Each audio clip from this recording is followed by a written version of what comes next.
जिंदगी जिंदगी रंग तारी ना हो पाई, लम्हा लम्हा कोशिश की पर यारी ना हो पाई।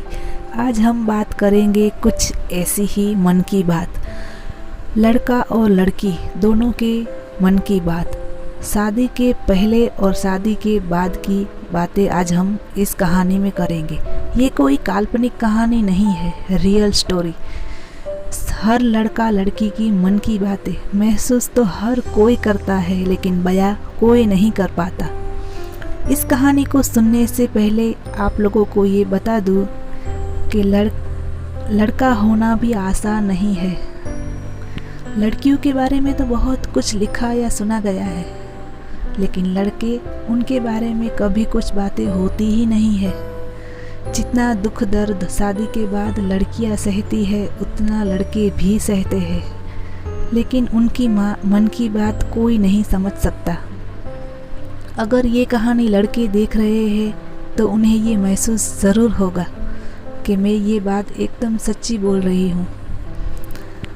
तो आज पहले बात करते हैं लड़के के बारे में। शादी से पहले लड़का लड़की दोनों इस खुशी में जीते हैं कि शादी के बाद उनकी ज़िंदगी, उनकी लाइफ एकदम परफेक्ट होगी, लेकिन ऐसा कुछ भी नहीं होता है।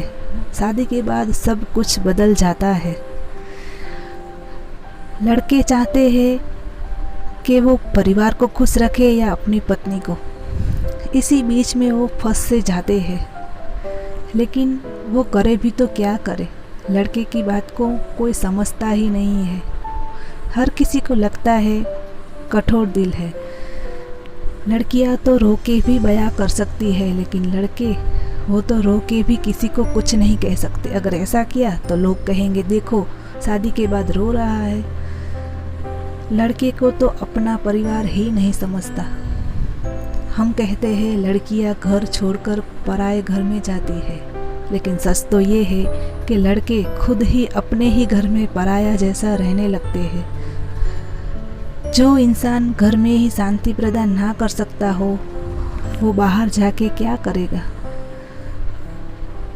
लड़के पत्नी और माँ के बीच में पिससे जाते हैं। वो ना ही अपनी पत्नी को कुछ कह सकते हैं और ना ही अपनी माँ को, इसीलिए वो करे भी तो क्या करे। टेंशन के मारे वो ना ही नौकरी अच्छे से कर पाता है और ना ही अपने दिल की बात किसी से कह पाता है। ऐसा नहीं है, लड़का लड़की दोनों की ज़िंदगी शादी के बाद बराबर ही बदल जाती है। फ़र्क सिर्फ इतना है कि लड़कियां शादी के बाद दूसरों के घर में आती है और लड़के अपने ही घर में पराये जैसे रहने लगते हैं।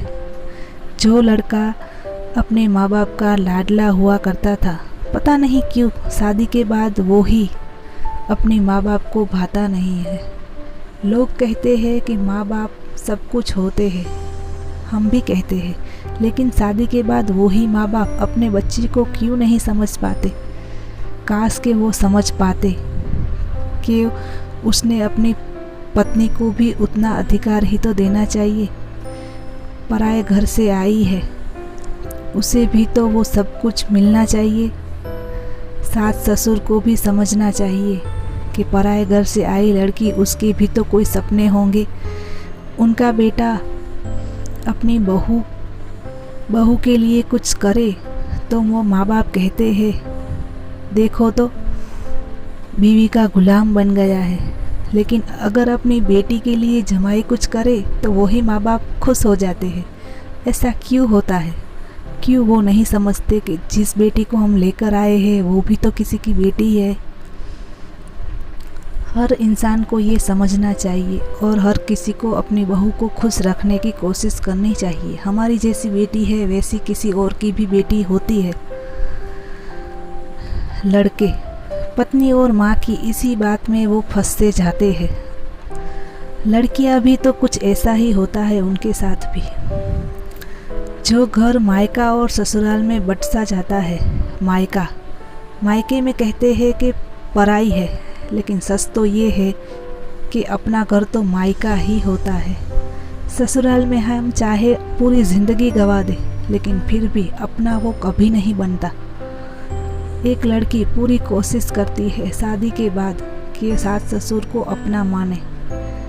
मैं ये नहीं कहती कि हर किसी के साथ ऐसा होता है, लेकिन 95 लोगों के साथ यही होता है। कुछ लोग होंगे जिसे अपनी मनपसंद ज़िंदगी मिलती होगी। मेरे जितना दिखा है उस हिसाब से तो लड़की और लड़के दोनों की ज़िंदगी में तूफान सा मच जाता है। शादी के बाद जीना वैसे भी आसान नहीं होता। कहते हैं महसूस तो हर कोई करता है, लेकिन इसे बयां कोई नहीं कर पाता। लड़कियां अपने मायके में जैसे रहती है वैसे वो ससुराल में नहीं रह पाती। फिर वो कैसा अपना घर? मायके में अपनी मर्ज़ी से रहे, अपनी मर्ज़ी से खाए पिए, फिर भी पराया कहते हैं। लेकिन ससुराल में वो अपनी मर्ज़ी से खा पी भी नहीं सकती। पराए घर में वो जब जाती है शादीशुदा करके, तब उससे सब उम्मीद रखते हैं कि बहू सबकी सेवा करे। लेकिन ये कोई क्यों नहीं जानता कि वो पराए घर से आई है, तो उसे थोड़ा वक्त दो, उसे समझो। हर सास को ये करना चाहिए, अपनी बेटी की तरह ही बहू को रखना चाहिए। इसमें 2 फ़ायदे हैं, अपने बेटे को भी तकलीफ़ नहीं होगी और बहू को भी नहीं होगी, और उनका बुढ़ापा भी अच्छे से गुजरेगा। कोई भी बहू आते ही खराब तो नहीं होगी। उनके साथ बर्ताव ऐसा होता है कि वो ऐसा बनने में मजबूर हो जाती है। इसीलिए मेरा मानना तो यही है कि हर सास ससुर ननद जो भी हो ससुराल में, उन सबको पहले अपनी बहू को अपनाना चाहिए दिल से। फिर देखो, कोई बहू ऐसी नहीं होगी जो अपने ससुराल वालों को, खुद के मायकों वालों को भी वो भूल जाएगी और अपने ससुराल वालों को दिल से अपनाएगी। मेरा मानना तो ऐसा ही है। अपने बेटे को अगर खुश देखना चाहते हो तो पहले बहू को अपनाओ और उन्हें खुश रखो, तो देखो ज़िंदगी कितनी खूबसूरत लगने लगेगी। लेकिन ये कोई समझता नहीं है। हम चाहे लाख कह दे, सब लोग बाढ़ में जाए, जिसे जो करना है वो करे, हम तो अपनी मर्ज़ी का करेंगे। ये तो सब कहने की बातें हैं। जिसके साथ होता है वो ही समझता है।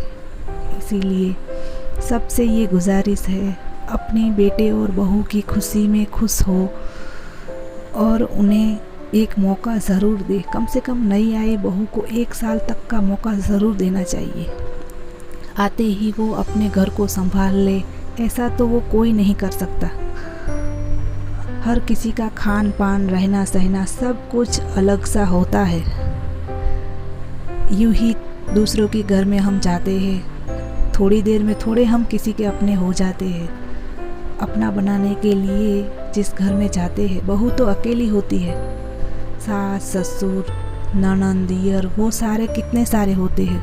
वो एक बार भी अगर कोशिश करे अपनी बहू को अपना बनाने की, तो देख लेना हर परिवार में खुशहाली खुशहाली होगी।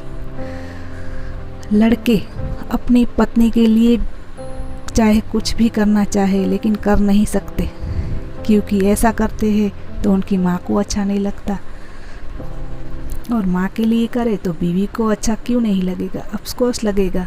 बीवियाँ बिल्कुल ये नहीं चाहेगी कि उसकी माँ के लिए वो ये ना करे। लेकिन हर सास ये क्यों भूल जाती है कि वो भी तो कभी बहू थी, सास भी तो कभी बहू थी।